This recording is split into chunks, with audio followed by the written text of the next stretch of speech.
Bonjour Roland Magdan, ravi de rencontrer un gars de la région Rhône-Alpes. Bah oui. Parce que tout a commencé à Grenoble. C'est plus que ça, oui, effectivement. Tout a commencé à Grenoble. Oui. C'est-à-dire que j'étais d'abord au lycée, il n'y avait rien qui m'intéressait. Si ça peut sécuriser les parents qui ont les enfants qui n'aiment rien à l'école, moi c'était ça. Il n'y avait rien qui m'intéressait. Et en fait, j'ai commencé à jouer de la guitare à Grenoble, à chanter dans les pizzerias à Grenoble. Dans les pizzerias. Oui, bien sûr. D'accord. Et puis j'ai commencé le théâtre à Grenoble avec un monsieur qui s'appelait André Després. D'accord. Qui est décédé malheureusement, mais qui m'a tout appris. Quand je suis arrivé à Paris au cours Simon, grosso modo, j'avais tout appris à Grenoble. André Després était un professeur d'art dramatique et en même temps, il était acteur. J'étais au conservatoire, comme d'autres font du ski, moi j'allais au conservatoire. Voilà, donc vraiment, tout a commencé à Grenoble. Pour vous dire la vérité, quand j'ai été voir Després à Grenoble, il était acteur, il était prof d'art dramatique, mais il était aussi orthophoniste. Et j'ai été le voir parce que j'avais un petit défaut de prononciation. Ah. Et donc, moi qui m'intéressais à rien, quand j'allais prendre mon cours d'orthophonie, comme il donnait des cours d'art dramatique, j'assistais à la fin du cours d'art dramatique. Et là, quand j'ai vu ces jeunes qui avaient, moi j'avais 13 ans, eux ils en avaient 18, et je les ai vus sur scène, et là je me suis dit, c'est ça que je veux faire. C'est là que je veux aller. C'est exactement là. D'accord. Et voilà, ça a commencé comme ça. Non, le problème c'est que dès qu'on veut être artiste, c'est compliqué. C'est compliqué parce que il faut manger. Oui, il faut manger en même temps. Donc on est obligé de faire plein de petits boulots. Moi j'ai tout fait, j'ai été même balayeur au centre nucléaire de Grenoble. D'accord les gars. À un moment donné, j'étais avec un... Je vous jure, c'est la vérité ça. J'étais avec un... On n'avait pas de balai, hein, on avait des chiffons. Bon, je sais pas ce qu'on faisait, je m'en rappelle même pas ce qu'on faisait. On faisait rien, quoi, grosso modo. Et j'étais en train de passer mon chiffon sur un mur autour d'un je sais pas trop quoi. Et là, il y a le patron qui est venu, il me dit, il faut pas avoir peur de faire mal au chiffon, M. Magdan. Donc on passe par plein de choses. Voilà, j'ai été chauffeur du Mime Marceau, ce qui est plus valorisant. Justement. Voilà. Et alors du coup, on parle de quoi avec le Mime Marceau? On parle de tout parce qu'il était super bavard. Parce qu'en plus, je pense que le fait d'être 3 heures tous les soirs sur scène sans rien dire, ça le boostait pour parler dans la journée. Non, il était très bavard, très sympathique, parce qu'il prenait toujours des acteurs, des jeunes acteurs, pour faire son chauffeur. Oui. Et pas parce qu'il était homosexuel, pas du tout. Rien à voir. Rien à voir. Non, c'est parce que il savait tellement que c'était difficile pour nous, et il voulait pas un chauffeur professionnel, donc il prenait des jeunes. Mais pour nous, c'était extraordinaire, parce que jamais il m'a laissé dans la bagnole en train de l'attendre. Toujours, il m'a pris avec lui, et j'allais... j'ai rencontré les plus grandes stars de l'époque, De Vos. Je peux même vous dire, un jour, il a voulu me faire la surprise, j'ai même rencontré Chaplin.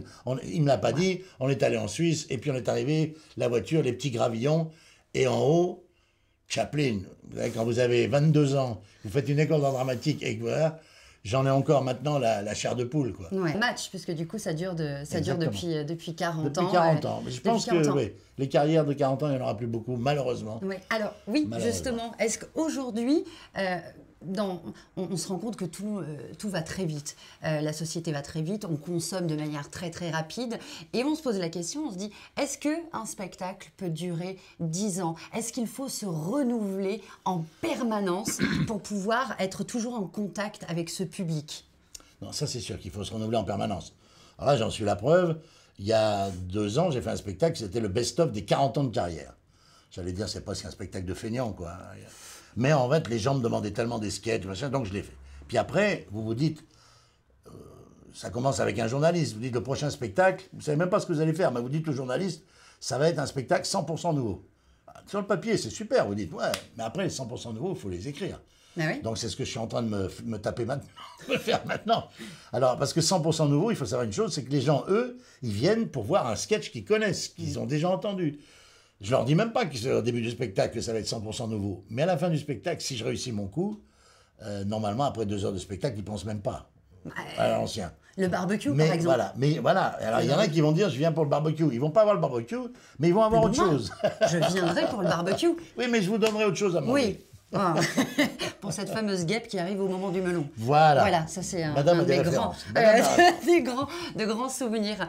Mais là, maintenant, là, sur les nouveaux qui arrivent, là, que ce soit Lutz, que ce soit Gardin, attention, ça va faire mal. Ça va faire très très mal. Avant, j'allais dire que il y avait Bigard, Robin, Palmade. Après, il y a eu... après eux, il y a eu Foresti, Bien sûr. Gad. Et puis après, derrière, il y a eu un petit creux de la vague. Et ça, je pense, le flottement, ça vient du fait qu'ils se sont tous engouffrés dans le stand-up. Et que le stand-up, c'est un miroir aux alouettes, mais qui a fait beaucoup de mal aux jeunes, parce qu'en fait, le stand-up, c'est que des jokes comme ça.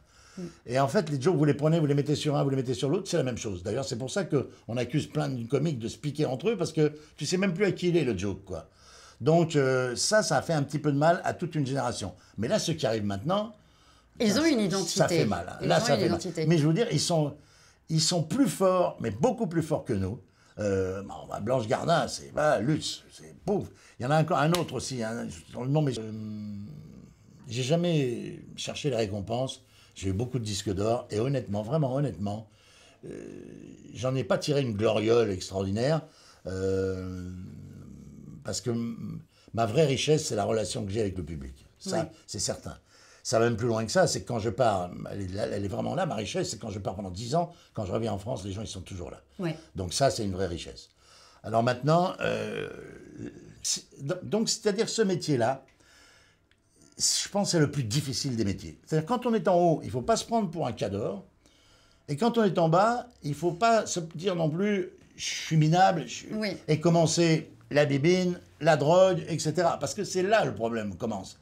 C'est quand vous avez connu le succès, la gloire, puis tout d'un coup vous repartez dans l'anonymat, là il y a un véritable problème. C'est que si tu n'es pas costaud de chez costaud, c'est-à-dire si tu ne penses pas tout de suite, je vais travailler pour faire un autre spectacle, forcément tu as un mec qui va te proposer de la dope, puis un mec qui va te proposer de l'alcool, et puis tu vas y aller pour te remonter le moral, et puis alors après là tu pars dans un cycle infernal. Il faut rester béton tout le temps. Mais il faut avoir une carapace pour faire ce métier.